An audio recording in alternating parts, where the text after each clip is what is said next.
નમસ્કાર, દૂરદર્શન સમાચારમાં આપનું સ્વાગત છે। સમાચારની શરૂઆત કરીશું હેડલાઇન્સથી। ઉત્તર ભારતમાં ઠંડીનો પ્રકોપ, કાશ્મીર, હિમાચલ પ્રદેશમાં ભારે હિમવર્ષા, નલિયા ઠંડુગાર, અમદાવાદમાં 8.6 ડિગ્રી સાથે સૌથી ઠંડો દિવસ, હજુ 2 દિવસ સુધી ઠંડી રહેવાની આગાહી।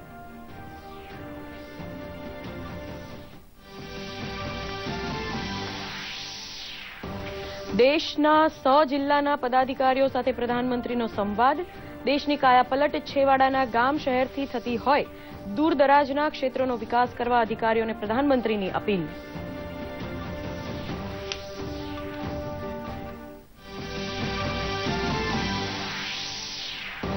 ઓગણત્રીસ જાન્યુઆરીથી શરૂ થશે બજેટ સત્ર, 2 સત્ર 1 મહિનામાં હોય તેવો પ્રથમ ઐતિહાસિક સંયોગ, 1 ફેબ્રુઆરીએ રજૂ થશે બજેટ।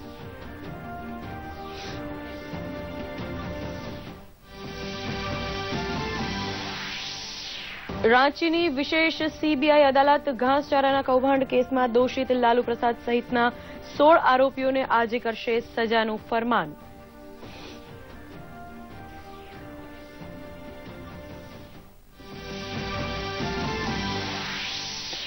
ભાજપાના રાષ્ટ્રીય અધ્યક્ષ અમિત શાહની વિધાનસભાની ચૂંટણી પૂર્વે મેઘાલય, ત્રિપુરાની મુલાકાત, મેઘાલયમાં કરશે રેલીને સંબોધન।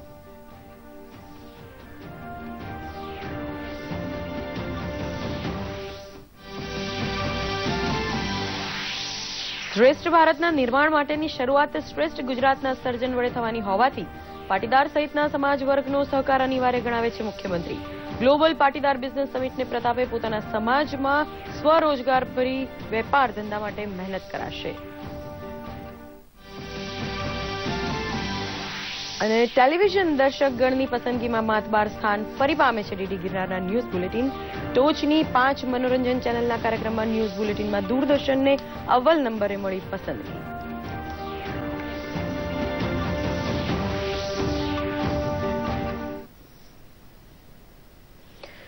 સમાચાર વિસ્તારપૂર્વક। પ્રધાનમંત્રી નરેન્દ્ર મોદીએ દેશના 115 પછાત જિલ્લામાં પરિવર્તન લાવવા વિષયે આયોજિત સંમેલનને સંબોધિત કર્યું હતું। નીતિ આયોગે દિલ્હીમાં આ સંમેલનનું આયોજન કર્યું હતું। પ્રધાનમંત્રીએ આ પ્રસંગે 100થી વધુ જિલ્લામાં પરિવર્તન લાવવાને મુદ્દે અધિકારીઓ સાથે વિચાર વિમર્શ કર્યો હતો। વર્ષ 2022માં ન્યૂ ઇન્ડિયાનું સપનું સાકાર કરવાની પ્રધાનમંત્રીની પરિકલ્પનાને ધ્યાને રાખીને સંમેલનનું આયોજન થયું હતું। 115 જિલ્લાના પ્રભારી અધિકારીઓના કાર્યની પ્રશંસા કરતા પ્રધાનમંત્રીએ જણાવ્યું હતું કે જનધન અને સ્વચ્છતા અભિયાનને મળેલી સફળતા એ વાતનો પુરાવો છે કે આપણે જે નક્કી કર્યું છે તે હાંસલ કરીને જ રહ્યા છીએ। પ્રધાનમંત્રીએ એમ પણ જણાવ્યું હતું કે આ 115 જિલ્લાનો હવાલો સંભાળી રહેલા અધિકારીઓ પાસે તે જિલ્લામાં પરિવર્તન લાવવાની તક પડેલી છે, તેઓ તે તકનો ઉપયોગ કરે।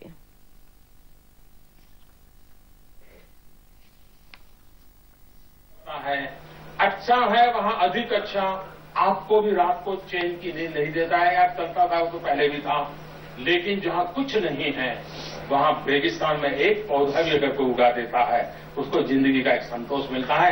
आप वो लोग हैं जिनको वो चुनौतियां मिली हैं, जिसमें वो सामर्थ्य पड़ा हुआ है, जिस सामर्थ्य से आप एक नई परिस्थिति को प्राप्त कर सकते हैं। બિહારના બહુચર્ચિત ઘાસચારા કૌભાંડ કેસમાં રાંચી સીબીઆઈની વિશેષ અદાલતે રાજ્યના પૂર્વ મુખ્યમંત્રી લાલુ પ્રસાદ યાદવની સજાને મુદ્દે સુનાવણી પૂરી કરી દીધી છે।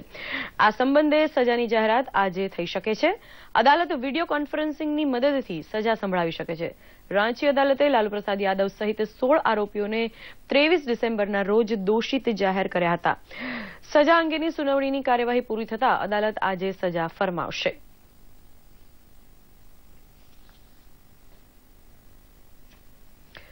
ભાજપ અધ્યક્ષ અમિત શાહ આજથી મેઘાલય અને ત્રિપુરાની 3 દિવસની મુલાકાતે પહોંચશે।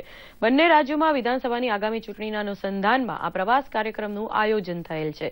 શાહ આજે મેઘાલય પહોંચીને એક રેલીને સંબોધિત કરશે અને શિલોંગમાં પક્ષીય કાર્યાલયનું ઉદ્ઘાટન કરશે। આવતીકાલે અને 8 જાન્યુઆરીએ અમિત શાહ ત્રિપુરામાં જનસભાઓને સંબોધશે। અમિત શાહ પક્ષના પદાધિકારીઓ સાથે બેઠક પણ કરશે।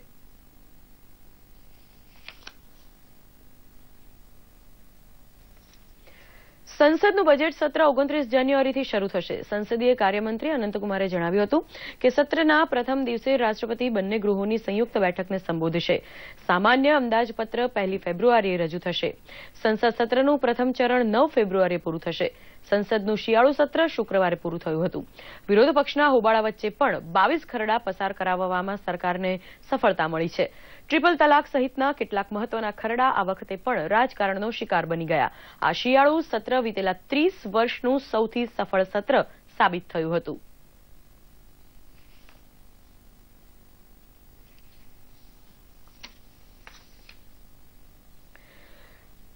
ઠંડી અંગે વધુ વિગતો જાણવા માટે ભુજથી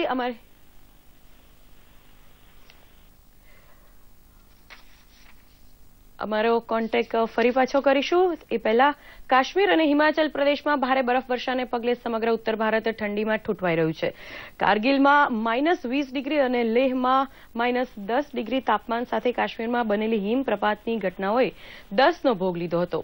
હિમાચલના પહાડી વિસ્તારોમાં પણ તાપમાનનો પારો -14 થી -20 ડિગ્રીની નીચી સપાટીએ રહેતા જનજીવન પ્રભાવિત થયું છે. દિલ્હી એનસીઆરમાં પ્રતિદિન સુમારે ગાઢ ધુમ્મસ રહેતા ટ્રેન અને વિમાનની સેવા પ્રભાવિત થઈ હતી. ગુજરાતમાં પણ ઠંડીની મોસમ જામી છે. હજી 2 દિવસ ઠંડીનું આવું જ મોજું પ્રવર્તે તેવી આગાહી છે. રાજ્યના મોટાભાગના વિસ્તારોમાં તાપમાનનો પારો નીચે જઈ રહ્યો છે. અમદાવાદમાં ગઈકાલે મોસમનો સૌથી ઠંડો દિવસ રહ્યો હતો. લઘુત્તમ તાપમાનનો પારો 8.6 ડિગ્રી નોંધાયો હતો. 6.6 ડિગ્રી તાપમાન સાથે નલિયા સૌથી ઠંડુ સ્થળ રહ્યું હતું.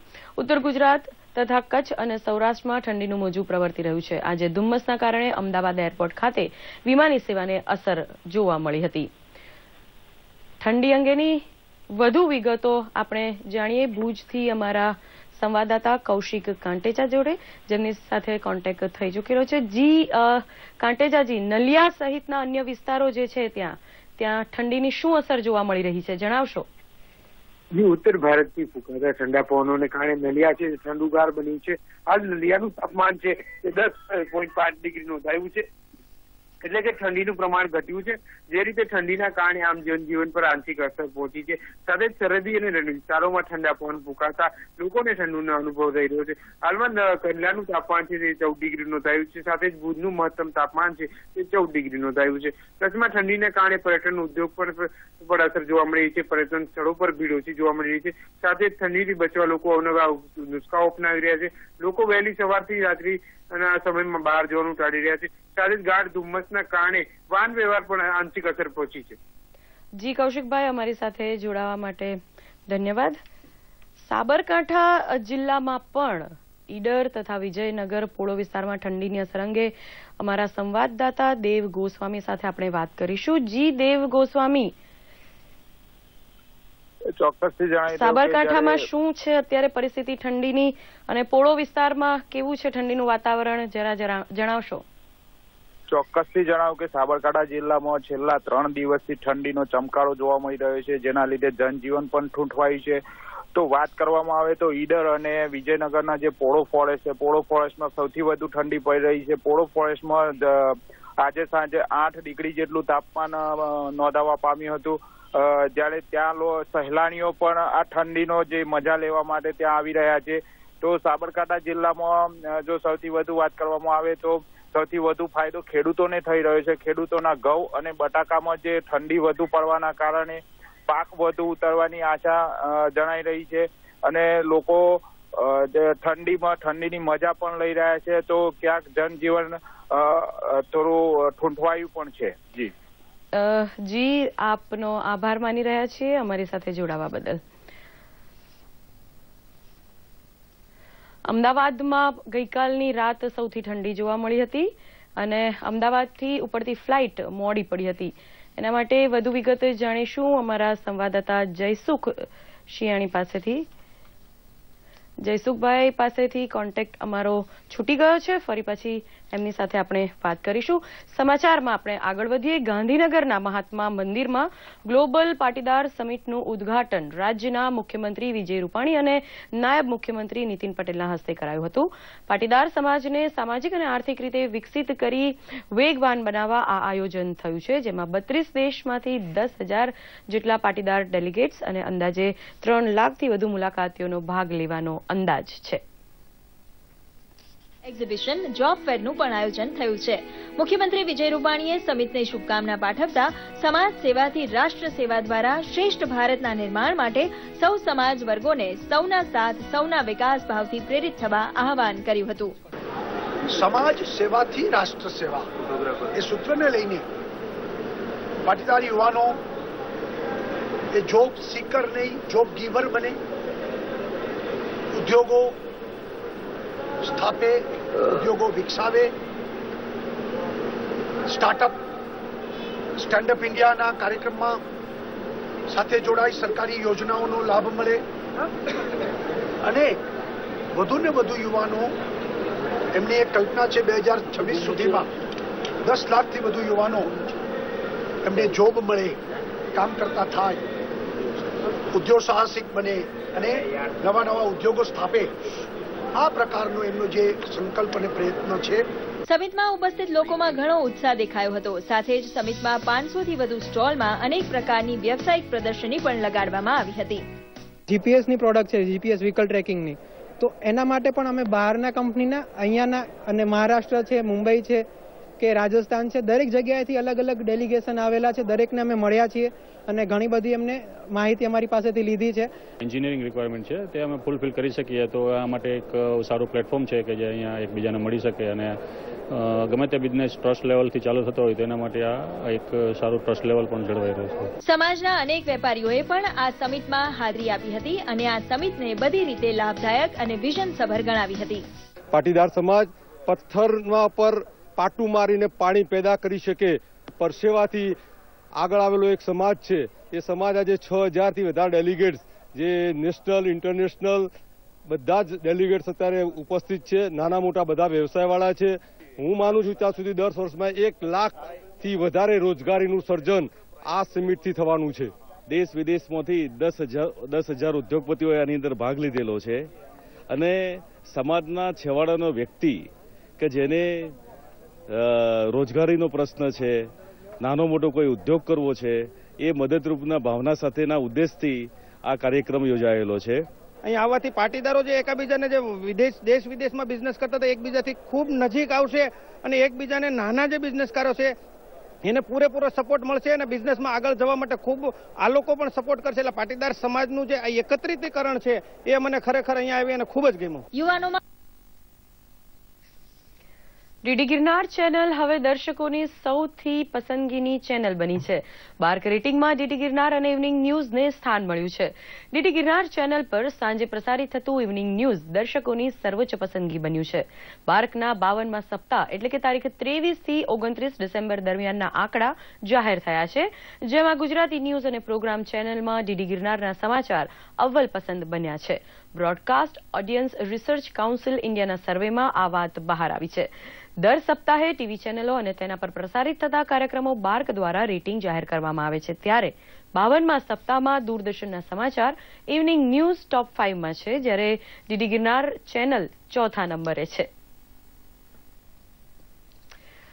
ભીલડી રેલવે પ્રોજેક્ટ પૂર્ણતાને આરે પહોંચતા પાટણવાસીઓમાં આનંદની લાગણી પ્રવર્તી રહી છે. રાણકી વાવ નજીક આ પ્રોજેક્ટની 1 કિલોમીટરની લાઇન માટે જમીન સંપાદનની કામગીરી બાકી છે. તે કામ પૂરું થતાં જ પાટણ, રાજસ્થાનના શહેરો અને મુંબઈ જેવા મહાનગર સાથે રેલવે માર્ગે જોડાઈ જતા વિકાસની રફતાર વધશે. પશ્ચિમ રેલવેના general manager A.K. Gupta, DRM Dineshkumar પ્રોજેક્ટના બાકી કામ પૂરા કરવાના આયોજન માટે પાટણની મુલાકાતે આવતા પાટણ વિકાસ પરિષદના સભ્યોએ તેમનું સ્વાગત કર્યું હતું. ભીલડી લાઇન પ્રોજેક્ટ પૂરો થતાં પાટણ જિલ્લાના ઔદ્યોગિક વિકાસ ઉપરાંત સરહદે લશ્કરી પુરવઠો પહોંચાડવાની કામગીરી પણ સરળ બનશે. વેરાવળના વડોદરા ડોડિયા આસપાસના વિસ્તારમાં જંગલોમાં અંદાજે 6 થી 8 સિંહોનું ગ્રુપ વસવાટ કરે છે. તાજેતરમાં એક સિંહ બાળ કૂવામાં પડી ગયું હતું. જંગલ વિસ્તારની બચાવ ટુકડીએ તેને બચાવવા પ્રયાસ કર્યો હતો, પરંતુ તે બચાવવામાં નિષ્ફળ મળી હતી. દરિયાકાંઠા વિસ્તારના આ પંથકમાં લોકો પણ સિંહોની સુરક્ષાને મુદ્દે ચિંતિત છે.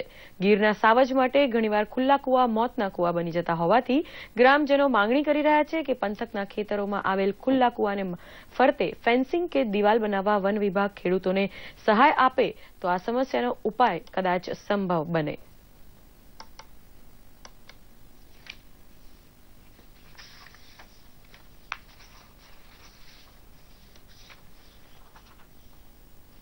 વર્ષ દિવસનું અકસ્માતે કૂવામાં પડી જતા મૃત્યુ નીપજેલું છે તેને અત્યારે કૂવામાંથી બહાર કાઢી એનિમલ કેર સેન્ટર અમરાપુર ખાતે લઈ જવા માટે તૈયારી કરેલ. ચોરવાડથી વડોદરા ડોડિયા સુધીના 6 થી 7 નું ગ્રુપ ફરે છે અને વન વિભાગ એનું લોકેશન મેળવી એની રેખદેખ રાખે છે. અમારે કૂવાના તળ ઊંડા ન હોય અને ખુલ્લા કૂવા હોય, પરંતુ ગ્રામ્ય વન વિભાગને અમારી વિનંતી છે કે કૂવાનું બાંધકામ વહેલી તરીકે કાંઠાનું કરે. ગીર વિસ્તારની અંદર જે સુવિધા પૂરી પાડવામાં આવે વન વિભાગ તરફથી એવી જ માંગણી, એવી જ સુવિધા અમારા ગામની અંદર આ વિસ્તારમાં સાવજોનો ત્રાસ હોય એટલે પૂરેપૂરી સુવિધા પૂરી કરે, જે રીતે ગીર વિસ્તારમાં છે એવી રીતે. ભારત અને દક્ષિણ આફ્રિકા વચ્ચે શુક્રવારથી કેપટાઉન ખાતે પ્રથમ ટેસ્ટ મેચ શરૂ થઈ ચૂકી છે.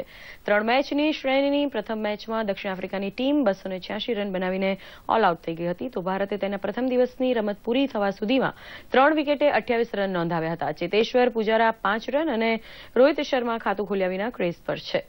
ભારત તરફથી બોલિંગ કરતા ભુવનેશ્વર કુમારે સૌથી વધુ 4 વિકેટ ઝડપી હતી. તો અત્યારે આ સમાચાર બુલેટિન અહીં સંપન્ન કરી રહ્યા છીએ. નમસ્કાર.